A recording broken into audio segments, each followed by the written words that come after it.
दोस्तों, ये कहानी है चंडीगढ़ में रहने वाले एक ऐसे कपल की जिनका रिलेशन पूरी तरह खराब हो चुका है, जिसमें कोई गुंजाइश नहीं बाकी। सागर शादी से पहले गारमेंट एक्सपोर्ट का बिजनेस करता था। घर में सिर्फ एक माँ थी। 12 साल की उम्र में पिता का साया सिर से हट गया था। एक मीटिंग के सिलसिले में सागर जब दिल्ली गया था तो वहाँ उसकी मुलाकात रीत से हुई। वो अपने चाचा के साथ उस मीटिंग में उनके साथ गई थी। वहीं उसकी मुलाकात सागर से हुई। जान पहचान हुई, हेलो हाय किया। रीत को सागर एक नजर में पसंद आ गया था, पर सागर की तरफ से ऐसा कुछ भी नहीं था। अब जब भी सागर दिल्ली जाता, हमेशा रीत अपने चाचा के साथ आती।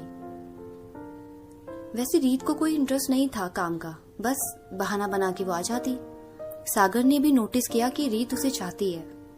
रीत ने अपने चाचा के फोन से सागर का नंबर निकाला और उसे कॉल किया। हेलो, कैसे हो आप? कौन? रीत, आप हो? हाँ जी, मैं बढ़िया। आपने कैसे फोन किया? बस जी, मन हुआ तो फोन कर लिया। वैसे आपको कुछ कहना था। जी बोलिए ना। मैं आपको पसंद करती हूँ, शादी करना चाहती हूँ। मेरी फैमिली में सब है सिवाय पापा के, पर माँ इंग्लैंड में रहती है, वहीं काम करती है।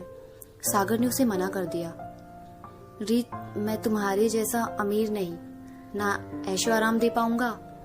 मेरी एक ही माँ है यार, और वो भी उम्र दराज है।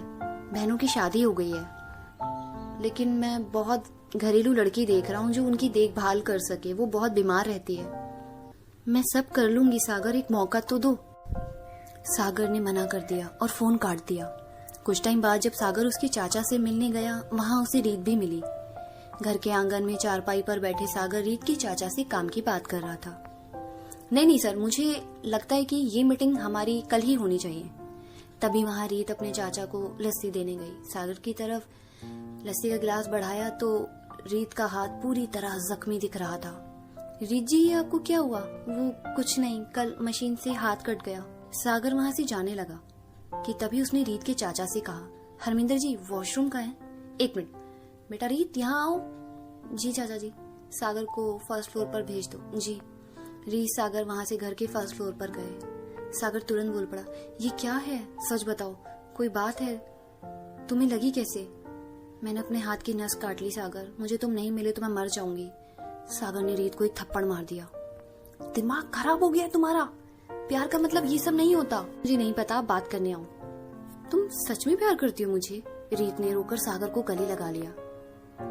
सागर ने रीत को भरोसा दिलाया कि वो जल्दी बात करने आएगा। रीत, तुम मेरी माँ का ध्यान रखोगी ना?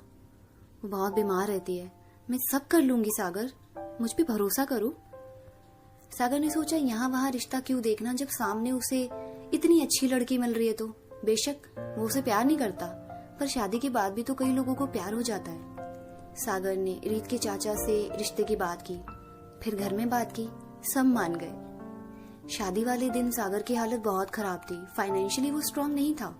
इधर उधर से पैसे जुटाकर उसने शादी की तैयारी की। यहाँ रीत के चाचा जी ने सागर से कहा, बेटा, हमें तुम्हारी सारी प्रॉब्लम पता है। तुम एक काम करो, शादी में कम लोगों को बुलाओ, पर बैंक्वेट बुक कर लो। हमारे गेस्ट तो इंडिया के बाहर से आएंगे ना। पैसे मैं शादी के वक्त विदाई में दे दूंगा। सागर परेशान था, कैसे होगा, क्या होगा, पर उसने सारी तैयारियां की। शादी के वक्त ही मंडप पर जाने से पहले सागर की मम्मी की तबीयत अचानक खराब हो गई। उन्हें सबने संभाला। मंडप पर पहुंचकर सागर और रीत के फेरे हुए, पर वहां रीत के चाचा ने बैंक्वेट हॉल के पैसे भी नहीं दिए। शर्मिंदा होकर सागर ने गले से पैसों की माला उतारकर एक एक पैसा काउंट करके वहां दिया और रीत को लेकर वहां से घर की तरफ निकल। शादी होते ही जैसे ही सागर रीत के साथ गृह प्रवेश कर रहा था, उसे कॉल आया। हेलो सागर सर, हमें बहुत बड़ा नुकसान हो गया। हरमिंदर की कंपनी का आदमी पैसे लेके भाग गया। सागर की शादी पूरी तरह टेंशन में हुई थी, जैसे भगवान ने उसे हर मोड़ पर संकेत दिया हो कि ये शादी मत कर। शादी के 2-3 दिन सब ठीक था, पर 7वें दिन रीत और सागर का बहुत बड़ा झगड़ा हुआ। मैं नहीं रहूंगी यहाँ सागर, तुमको मेरे साथ आकर मेरे मायके रहना होगा। सागर हैरान हो गया रीत का ये बिहेवियर देखकर। उसने अपना सिर जोर से दीवार पे मार लिया। रीत बोले जा रही थी, झगड़ा किए जा रही थी, पर जब सागर बेहोश हो गया तो रीत शांत हो गई। सागर को होश आया तो वो रोने लगा। उसे रियलाइज होने लगा कि उससे गलती हो गई, उसे ये शादी नहीं करनी चाहिए थी। दोस्तों, सागर सिर्फ 25 साल का था और रीत 23 साल की। ये प्रेम विवाह नहीं था, बस सागर को अपने काम पर ध्यान देना था, कुछ करना था लाइफ में। रीत से शादी करके उसे यही तसल्ली हुई थी कि अब वो घर संभाल लेगी, माँ को देख लेगी और वो फ्री होकर काम कर पाएगा। पर किस्मत को कुछ और मंजूर था।